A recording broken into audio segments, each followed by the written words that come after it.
For decades, the rules of Western air power were simple and unspoken. If you were a close ally of the United States, you flew American jets. That was the deal. Quiet, stable, predictable, for over 70 years. And then, almost overnight, that order was shaken by a country that rarely seeks the spotlight. Sweden. Not a loud military power, not a nation known for pressuring allies. Careful, neutral, methodical. Yet suddenly, Stockholm makes an offer that lands like a thunderclap in Ottawa and echoes all the way to Washington. 88 Gripen E fighter jets, upgraded engines, full technology transfer, domestic assembly inside Canada, control over software, upgrades, and weapons integration. No permission slips, no locked systems, no foreign veto. This wasn't a discount deal, it was a complete break from how fighter jet politics normally work. To understand how unusual this is, imagine buying a car, but the manufacturer controls when you can update the software, who can fix it, and what roads you're allowed to drive on. That's how modern fighter jets usually work. Sweden just offered Canada the opposite. Here are the keys. Build it yourself. Upgrade it yourself. Decide for yourself. And then came the silence. No press conference from the Pentagon. No warning. No congratulations. Just quiet. In diplomacy, silence is never empty. It's loaded. Behind closed doors, alarms were ringing. Because this wasn't just about planes. It was about control. This offer didn't challenge American technology directly. It challenged something more powerful, the system that keeps allies dependent. If Canada accepts, it would be the first major Western nation in generations to step outside Washington's aerospace orbit, not by force, but by choice. That's why this isn't an arms deal. It's a rupture. A small European nation just asked a huge question. What if allies didn't need permission to defend themselves? And even more unsettling, why is Canada listening? To understand why Sweden's offer landed so hard, you have to look at the problem Canada has been trying and failing to solve for more than a decade. Canada's main fighter jet, the CF-18 Hornet, first entered service in the early 1980s. That means many of the aircraft protecting Canadian airspace today were designed when the Cold War was still raging, the Soviet Union still existed, and the internet barely did. These jets were never meant to fly this long. They've been stretched, patched, and upgraded again and again. But age always wins. Now place those aging aircraft in one of the most unforgiving environments on Earth, the Arctic. Canada has the world's longest Arctic coastline. It's vast, empty, and increasingly contested. Russian bombers patrol near Canadian airspace more often. China calls itself a near-Arctic state and is expanding its presence. What used to be frozen and quiet is becoming strategic and crowded. The CF-18s were not built for this reality. Ottawa knows this. Everyone does. That's why Canada has been talking about replacing the CF-18s for more than 10 years. Committees were formed, reviews were launched, elections came and went, and yet nothing moved. Costs kept rising, deadlines kept slipping. Every delay made the problem worse and more expensive. Eventually, the F-35 appeared as the default answer. Not because it was perfect, but because it was familiar. Most of Canada's closest allies were buying it. Choosing the F-35 felt like ending the debate without starting a new one. A safe decision, a comfortable decision. But comfort came with strings. The longer Canada hesitated, the deeper it became locked into a system where walking away looked impossible. The country wasn't choosing freely anymore. It was choosing under pressure. Replace the jets now, or risk flying obsolete aircraft in an increasingly dangerous sky. This is the moment Sweden stepped into. Not when Canada was strong and confident, but when it was stuck. A capable nation, facing real threats, running out of time, and searching for a solution that wouldn't trade short-term safety for long-term dependence. And that sets up the next question. What exactly was Canada being asked to accept with the F-35? On paper, the F-35 looks like the perfect answer. It's stealthy, advanced, and marketed as the most sophisticated fighter jet ever built. When Canada committed to buying it, the initial price tag sounded manageable, around 9 billion Canadian dollars for the aircraft themselves. For many people, that seemed like the end of the conversation. But fighter jets don't end with the purchase. They begin there. Once you factor in maintenance, training, spare parts, upgrades, and 3 decades of operation, the real cost balloons. Public budget documents show the total rising past $30 billion. That's not unusual for modern jets, but what is unusual is what Canada gets, and doesn't get, in return. Here's the critical detail most people miss. Canada does not own the F-35 in the normal sense. The jet runs on software, millions of lines of code. That code is controlled by the United States. If Canada wants to change how the aircraft operates, integrate new weapons, or modify systems for Arctic conditions, it can't just do it. It has to ask. Every major change requires approval from the Pentagon and the manufacturer. Think of it like renting a house where you pay the full price up front, cover all the repairs, but still need the landlord's permission to change the locks or upgrade the wiring. Then there's readiness. Independent defense analysts estimate that only 30 to 50% of F-35s are mission-ready at any given time. Each flight hour costs tens of thousands of dollars. That matters in a country where jets need to fly long distances, often from remote bases in extreme weather. Suddenly, the safe choice starts to look fragile. This is where the story changes. The debate stops being about stealth versus speed, or American versus European technology. It becomes about control, about whether Canada is buying protection or renting it. And once you see the F-35 this way, Sweden's offer no longer looks strange. It starts to look intentional. Sweden didn't enter this conversation to outmuscle the United States.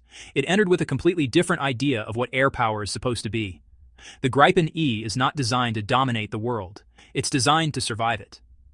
Sweden has spent decades preparing for the possibility of fighting alone, outnumbered, and under pressure.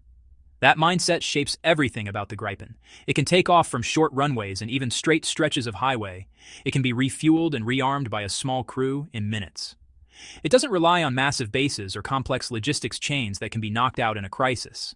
Now apply that philosophy to Canada. Sweden's offer wasn't just about selling jets, it was about transferring capability. Canada would be able to assemble the aircraft domestically, upgrade them locally, and modify software without waiting for foreign approval. That means Canadian engineers, Canadian factories, and Canadian control. This is where the economic side becomes strategic. Domestic assembly creates skilled jobs. Local maintenance keeps expertise inside the country. Over time, Canada wouldn't just operate fighters, it would understand them. That's the difference between owning a tool and merely using one. The Gripen's design also fits Canada's geography. Long distances, harsh weather, remote airfields. Where a highly complex jet struggles without a support army, the Gripen is meant to keep flying. This is the turning point of the story. The choice is no longer between best and second best. It's between two philosophies of power. One built around global dominance and centralized control. The other built around flexibility, independence, and survival.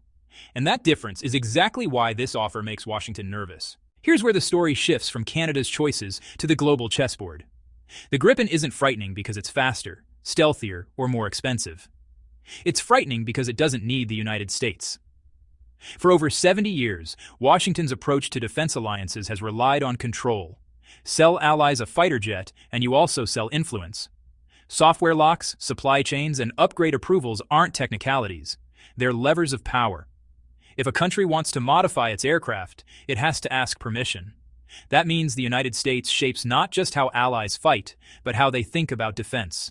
Dependence becomes the invisible architecture of global dominance. The Gripen shatters that model. Canada could upgrade its jets, integrate domestic weapons, and deploy the fleet without a single phone call to the Pentagon. Suddenly, the traditional levers of control are gone. Washington isn't worried about Canada alone. It's worried about precedent. Allies are watching. Poland, which recently assessed its fighter options, is reconsidering. Finland, NATO's newest member, hasn't committed fully to any platform. Even Australia, with its F-35 fleet, is quietly complaining about maintenance costs. If Canada steps off the American path, it signals that independence is possible, maybe even preferable. For the United States, that is a systemic threat.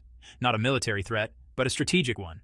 It questions a 70-year-old system where security and dependence are intertwined.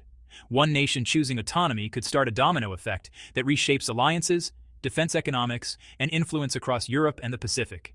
This is the moment when the story expands beyond Ottawa. The stakes aren't just Canadian sovereignty, they're about how the West defines power and dependence. While Washington panicked behind closed doors, NATO had to play a different game. Publicly, the alliance praised the Gripen's interoperability with existing systems, carefully noting that any fighter Canada chooses must meet NATO standards. Diplomatic praise, but nothing more. No objection, no alarm. Just measured words. That silence is significant. NATO's role is to maintain unity, and open conflict with Canada over a procurement decision would risk fracturing the alliance. Yet, every capital in Europe took note. Analysts in Berlin, Warsaw, and Helsinki began quietly asking, if Canada can operate independently, what does that mean for us? The context makes this even more critical.